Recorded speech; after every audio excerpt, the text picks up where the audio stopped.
Friends, can every one of us be an effective leader? What is effective management and managerial leadership? Does it have something to do with emotional intelligence? Does it depend on our cognitive and social intelligence? Is our ability to manage our emotions and to manage our interactions with others equally important? Can we teach one to manage his or her emotions?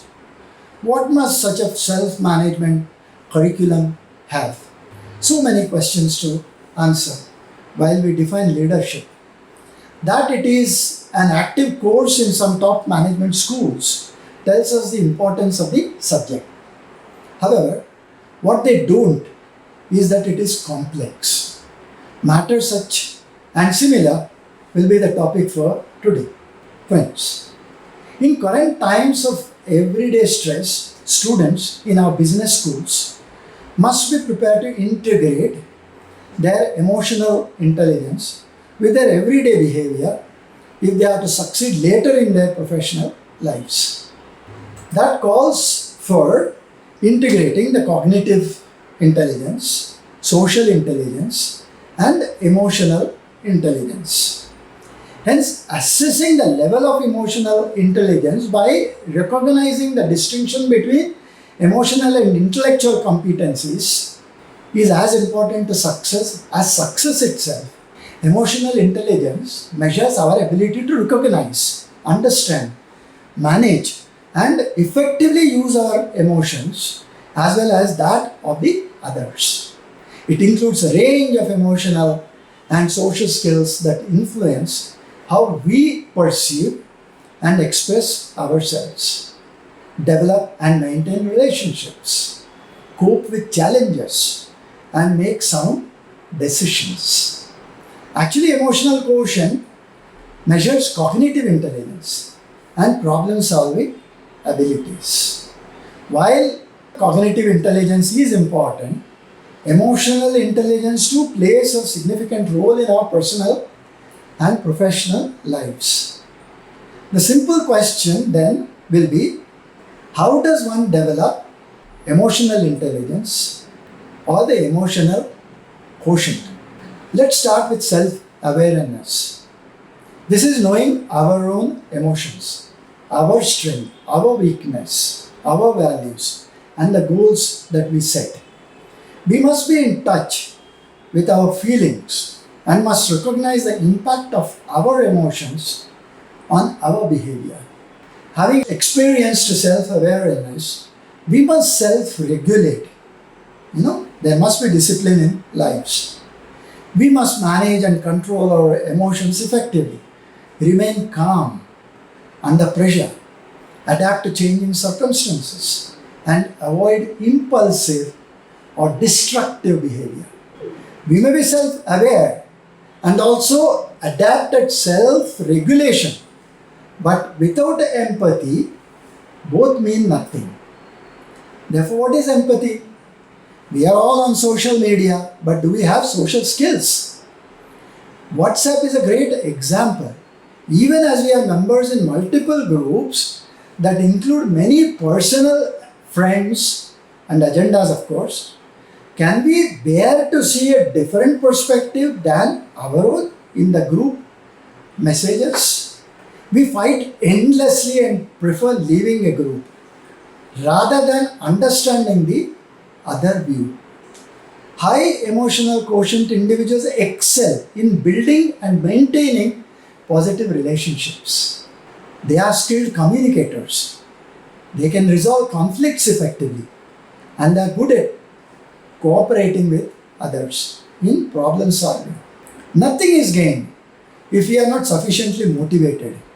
It's often said we cannot solve problems with the kind of thinking we employed when we came up with the problem.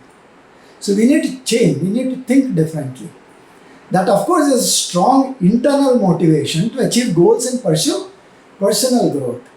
Life's trajectory often depends on how well we learn and how resilient we are in terms of facing problems. And what after facing problems? Do we return back to our, perceived interest, perceived goals? or we keep ruminating on the failures. Life's ability to express feelings in an appropriate and constructive manner, both verbally and non-verbally, is also a very important key. That said, how well we manage our interpersonal relationships, leadership skills, stress management will eventually lead to our overall well-being. Cognitive intelligence refers to our ability to think, to reason, to solve problems using intellectual capabilities. How we react within situations. It's multifaceted, and actually it includes a range of cognitive skills and intellectual functions like reasoning, memory, language, communication, mathematical and quantitative skills. All are important in building logic in order to solve problems. Visual and spatial processing, extremely important. Problem solving, abstract thinking, learning to adapt to new situations, and of course creative skills. How creative am I in finding an innovative solution? While cognitive intelligence is important, it's just one component of a person's overall intelligence and his abilities.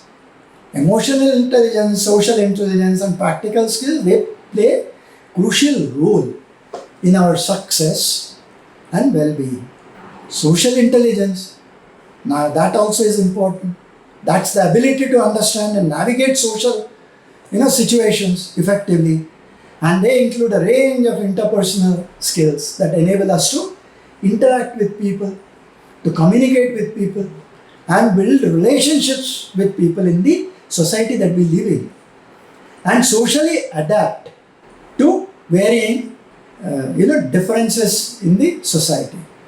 It includes empathy, active listening, effective communication, interpersonal sensitivity, conflict resolution, perspective, thinking, relationship building, influence, leadership, and of course networking. How good am I at creating networks amongst people?